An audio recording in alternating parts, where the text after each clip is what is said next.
Halfland, an ahistorical prehistory. The Battle of Collium. In the 175th year of the Common Reckoning, the Orc Gutnag led an army out of the Bosculus forest, marching through the lands of the Dogopolitans, heading toward Midhaven, killing and looting as he went. The ruler of Midhaven at that time was Brysos. He had reigned for 40 years, inheriting the throne when his father, Aristos, had been slain by the Orcs at the Battle of the Bloody Height. 2 of Brysos' brothers had died alongside Aristos that day, but the Orcs had also suffered grievously, suffered enough to win the Dogopolitans 40 years of hard-won peace. Now that peace was going up in the smoke of 100 burning farms. Brysos mustered what troops he could. He had 2 cohorts, each of 100 heavy infantrymen, wearing armour, bearing a shield, armed with a sword and a heavy javelin. He had 2 cohorts, each of 100 light infantry, unarmoured, carrying small shields, armed with swords. One of these cohorts was equipped with javelins, and the other with slings. Finally, there was a cohort of 100 armoured shield-bearing spear-armed cavalry, which he placed under the command of his son, Balios. The route of the Orcs would take them through an area of rolling pasture and woodland known as Colium. Here, Gutnag's road ran along a grassy valley between 2 shallow sloping wood-crowned hills. Brysos strung his troops across the end of this valley, blocking Gutnag's path. In the centre he positioned the heavy infantry. To their right were the slingers, to their left were the javelineers, and beyond them, at the far left of Brysos' line, he placed Balios and the cavalry.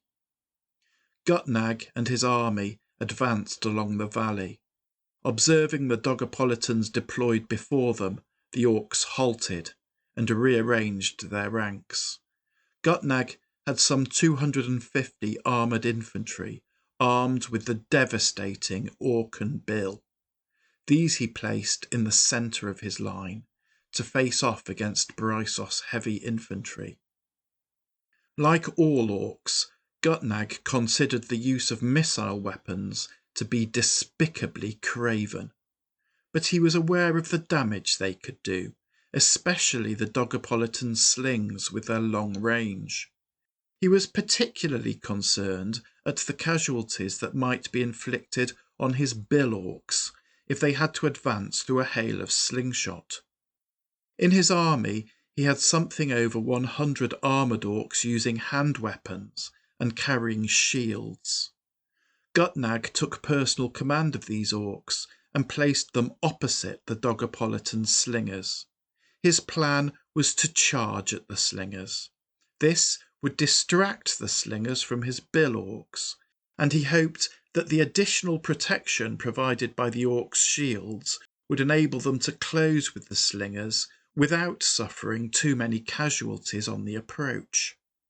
He was confident that once he closed with the slingers, his Orcs would best them in hand-to-hand combat.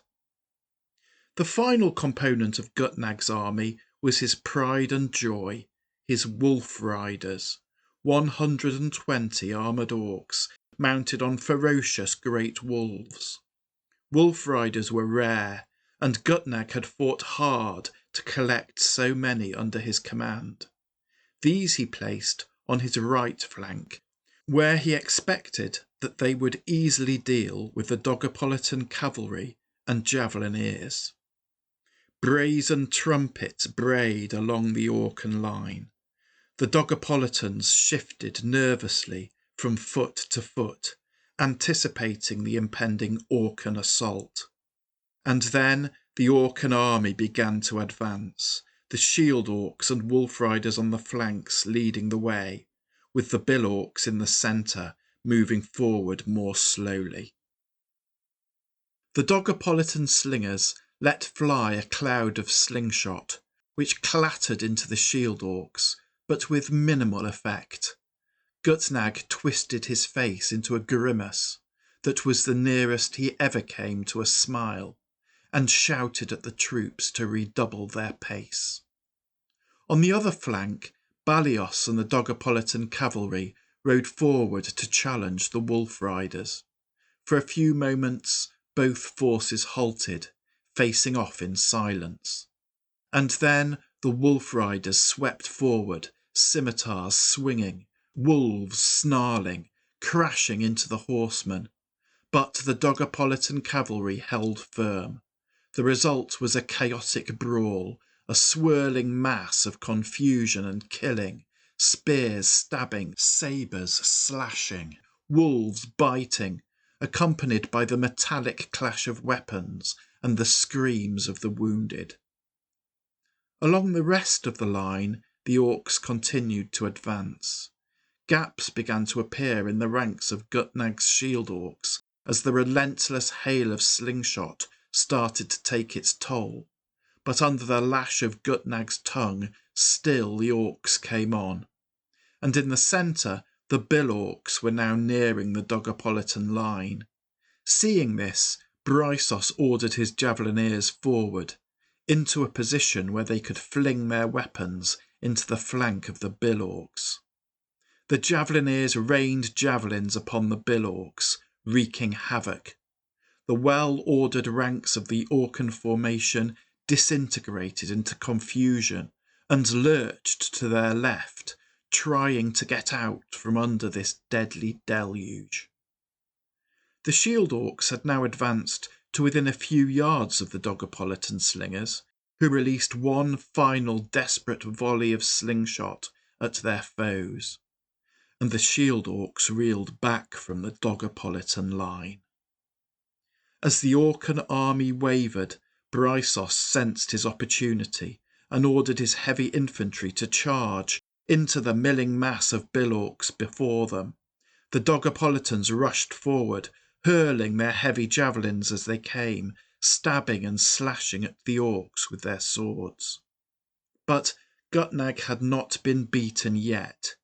He rode his great wolf across the battlefield, over to his shaken Bill orcs, screaming abuse at them, shouting at the slave masters to reform the ranks.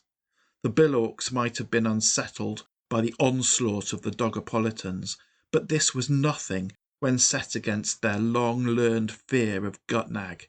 They regathered themselves and ferociously counterattacked their foes.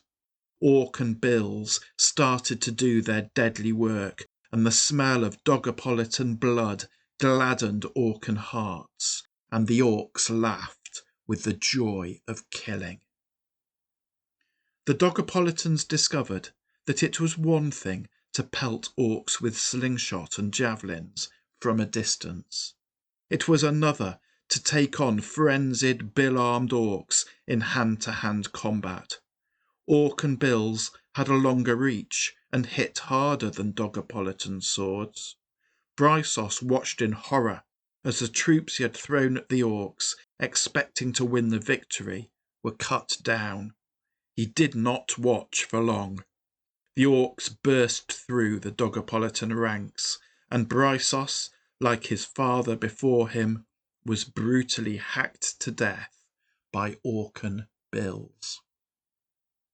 And with that, hope drained from the hearts of the Dogopolitans.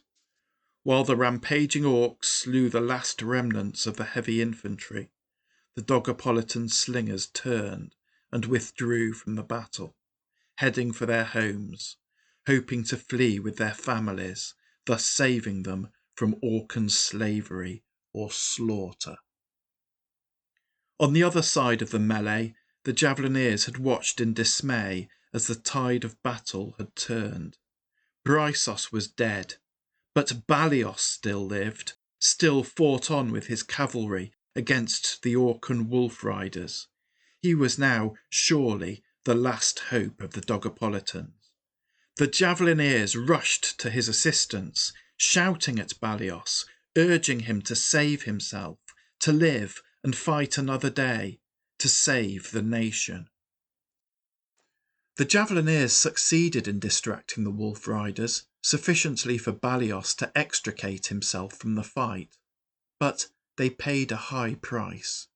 Even as the hoofbeats of Balios and his horsemen receded in the distance, the Javelineers were surrounded by Wolf Riders and Billorks coming up behind them. They were massacred.